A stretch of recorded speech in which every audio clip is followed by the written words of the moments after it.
Today's video, I'll be showing you the #1 wallet used for desktop/mobile NFT trading, crypto trading, and that is MetaMask. Please know that NFTs and cryptos are risky overall and very volatile. I am in no way, shape, or form a financial advisor in the slightest. Everything I say is just my opinion. I'm going to assume that you guys have a basic understanding that all of your crypto money is online and is going to be stored on these virtual wallets. Keep in mind that wallets may differ from blockchain to blockchain. The most popular wallet you're going to use is MetaMask. It is the most popular wallet used for NFTs and crypto holding. In order to get MetaMask, you can do one of two things. You can either download it from Google Chrome as an extension, or you can download it on iOS or Google Play Store. For this explanation, I'm going to be showing you guys everything on desktop through Google extension. In my opinion, the most efficient way to use MetaMask. If you're hardwired, you have an Ethernet connection, you have faster internet speed than if you're on mobile. It's a lot easier. The UI interface on desktop is a lot easier to use than mobile. MetaMask is only available as a Google Chrome extension. So with that being said, please have Google Chrome. Don't use Safari, anything like that. Google Chrome's the way to go. So what we're going to want to do is just type in MetaMask, go to MetaMask, this link, hit add to Chrome. We're going to add it to Chrome. Wait for this to go through. Once MetaMask has downloaded, it's going to pop up in our right hand corner. It's going to open and we're going to be on a welcome to MetaMask page with a get started blue button. When you download MetaMask, you have two options. You can either one, import a wallet. So if you've ever created a MetaMask wallet before, you are given a seed recovery when you create that wallet. If you've ever done that before, you can import that wallet to this version of MetaMask on this Google Chrome. The second option is to create a new entire wallet. So that's what we're going to do in this case. MetaMask is going to ask you if you want to send them data. This is up to you. You can agree, no thanks. MetaMask will never collect any keys, addresses, transactions, balances, hashes, no personal information. Won't ever collect your full IP address. They will never sell data for profit, ever. So you can choose to agree or no thanks. It's up to you. You're going to be prompted to a create password page. It is okay if you ever do forget your password to the wallet, the password. We're going to cover something called your seed recovery phrase, and that is more important than your password. In my opinion, when you create this password, I would create something that you have never used before and nothing you've used on Web 2.0 applications or logins. What I mean by Web 2.0, logins that you've used for Google, Facebook, Twitter, Snapchat, YouTube, central entities that have your login information and your login data that can be hacked or accessed from some type of outside source. This is just my opinion, obviously, but by creating a password that differs from anything else you've ever used before, just creates more security for yourself. And additionally, Web3 is really hard to crack in the sense of gaining personal information, as everything's already out there on the blockchain using things such as Etherscan, but it's just not as personal or specific. I'm going to create a password for this wallet. It's called. Just take the minute 35 right now, pause this video, watch that, and then come back to this. So your seed recovery phrase, it's your lifeline. And depending on the wallet, we're going to be focusing on MetaMask, but there's other wallets out there such as Phantom. I know that's popular for Solana. Coinbase is a wallet. This seed recovery phrase specifically for MetaMask is the master key to your wallet and funds. This is the most important thing. If anyone finds this, you are screwed. Any person that has your seed recovery phrase or knows it for any of your MetaMask wallets can import that wallet on any device and get access to all of your funds and NFTs, whatever you have within that wallet. You don't want this to happen. Your secret recovery phrase is the absolute most important piece of information that MetaMask will give you. I would not keep this secret recovery phrase online. Write it down, keep it physical. Might be weird psychology, but that's just what I think. Like I said earlier, it's really easy for somebody to get access to a Web 2.0 application. If you write it down physically, it completely reduces your online risk. Never share your seed recovery with anyone. If you lose it, you're screwed. If you give it to someone, they have access to your money / NFTs or whatever coins and cryptos that you have in that wallet. Keep it close to your chest. Do not give it to anyone. With that being said, we're going to continue. You're going to click here for your recovery phrase. I would write this phrase down on 1 to 2 pieces of paper and put them somewhere where I know nobody's going to find them. It's up to you if you want to keep them in the same place or different places. Once again, this is just my ideology on it. The reason I say 2 is because you never know what could happen to one, just in case, so you can always want to back up. But Definitely don't keep it digitally. Once you get to this page, you're just going to type in your seed recovery phrase the way that it was given to you. Click confirm, and you're into your MetaMask wallet. Click all done. Since MetaMask is an Ethereum-based wallet, the native crypto shown is Ethereum. Below that, it'll tell you how much we have in USD. You can see we have an assets tab, which just shows us the coins that we'll have. We also have an activity tab. This will show us our transactions. On the very top, you can see we have account 1, and below that it's 0x428FC5B. Essentially, the 0x is our wallet address, and then account 1 is just the name of our wallet within this gigantic MetaMask secret recovery phrase. So think about the secret recovery phrase as the home, and then account 1 is just one room in that home. If you come over here, we create more accounts. We have another room in that home. This 0x428 is our wallet address with this very long code. Keep in mind, when you are sending cryptos, you always need that specific coin's wallet address per your wallet. Sounds confusing.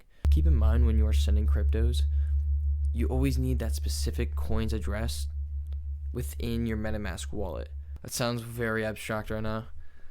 I'll clarify later on. Okay, in the top right, you guys can see that we're connected to the Ethereum mainnet. What that means is we're essentially just connected to the main Ethereum blockchain right now with like the actual supply of Ethereum and its relative price to USD, etc. But if we click on show/hide test networks, click, and we scroll down, scroll up and put show test networks, then we click the X, go back. We get a whole bunch of other networks, and those other networks are just test networks for developers to hop on and test their smart contracts. What you need to understand about these test networks is that they can receive Ethereum from faucets, which are just sources of fake Ethereum, and it'll give them 10, 15, whatever ETH, but long story short, it's worthless because it's on a test network. So just because you have a lot of Ethereum on a test net doesn't mean shit. Because to deploy a smart contract on the Ethereum network itself, it costs money, it costs computing power. On these test nets, you can do that, but essentially these test nets are just for developers to try their smart contracts. You need to understand why Ethereum's so cool is because there's applications such as games, websites that can be built on top of it, in addition to coins that can also be paired with ETH that are built on top of Ethereum. So these are just test networks where developers can test their shit. If we come up here to the top right, we're going to see that we have account 1. And like I said earlier, we can create multiple accounts under this secret recovery phrase. So click on create account. We can name account 2 to main wallet. Click create. And if we click at this again, you can now see that we have account 1 in main wallet. This MetaMask secret recovery phrase is your home for sub wallets. So account 1 ends in FC5B, where if we go to main wallet, it ends in 0140. These two accounts within this one seed recovery phrase have different addresses. So any sub account, any sub wallet you ever make in MetaMask will always have a different wallet address. You can house multiple wallet addresses under the same recovery phrase.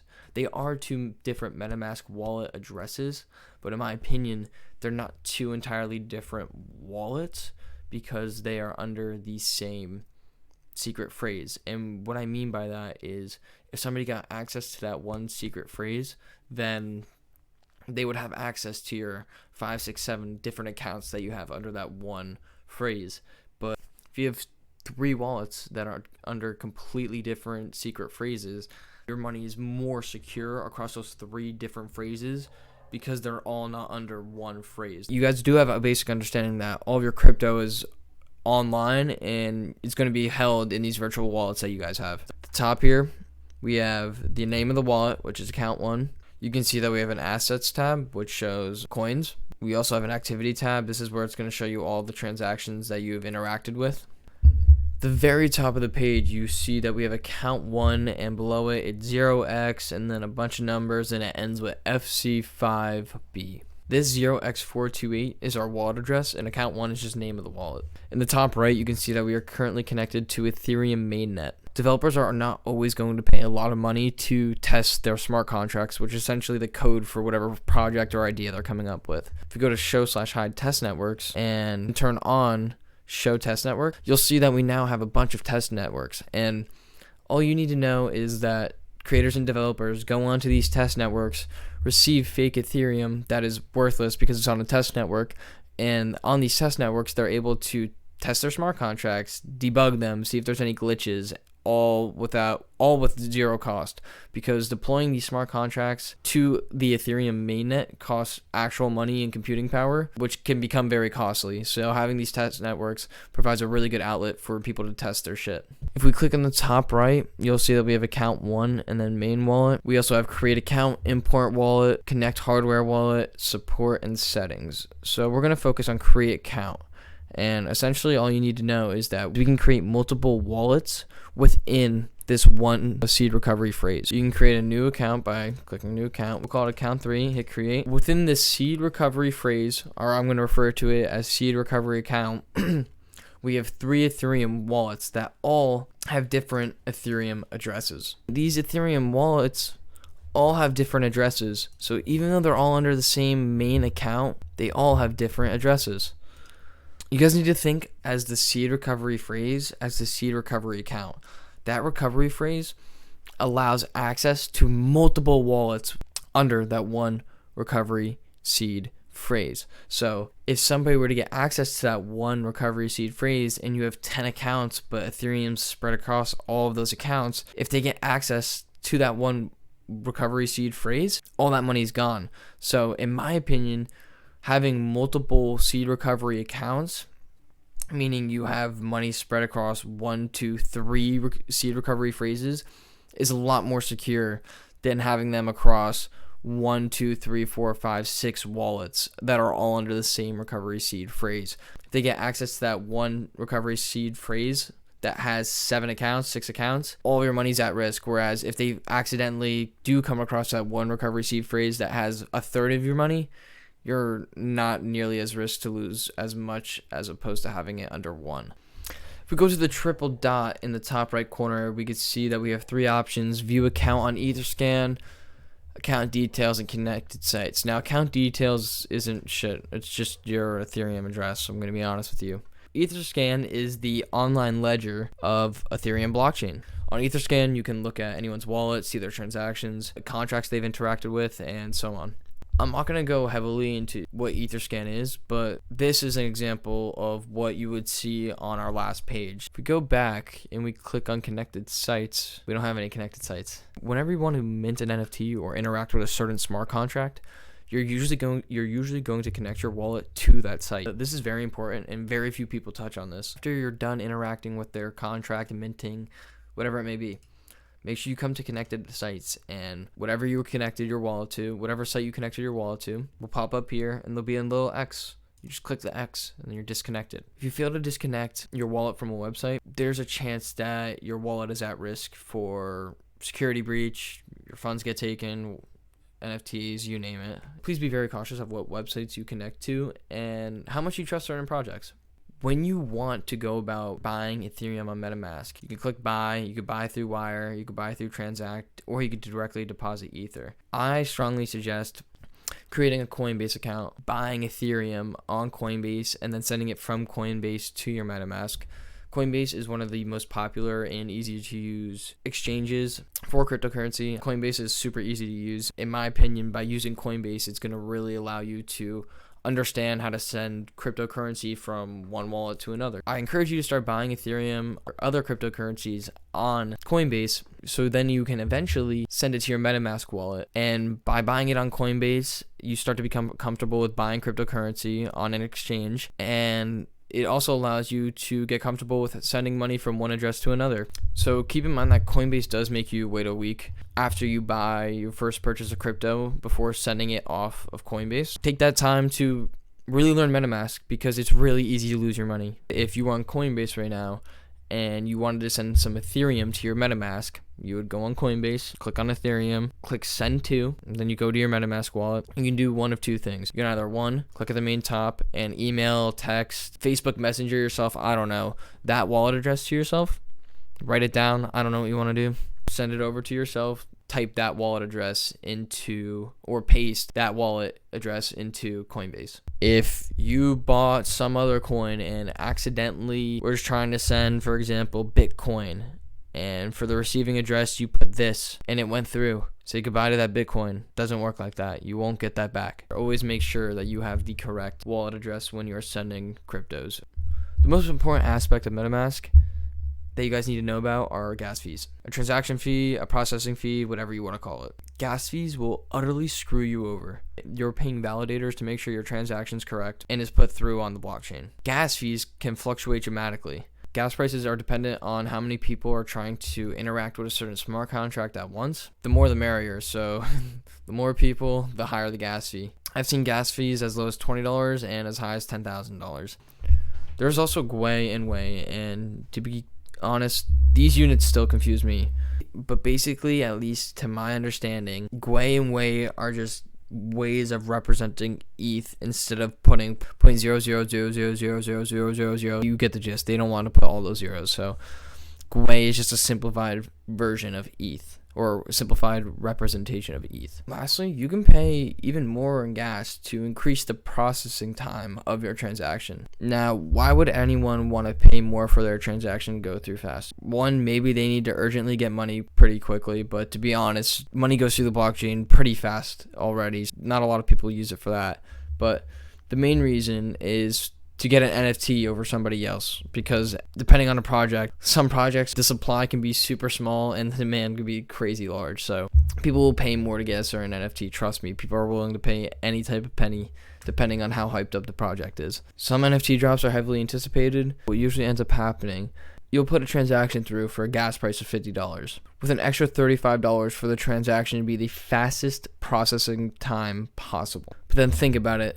There's 3,000-4,000 other people willing to put their transaction in after you with even higher gas fees, because there's even more people trying to interact with the contract with even higher processing times and even higher processing fees. So as more and more people continue to speed up their transaction, you slowly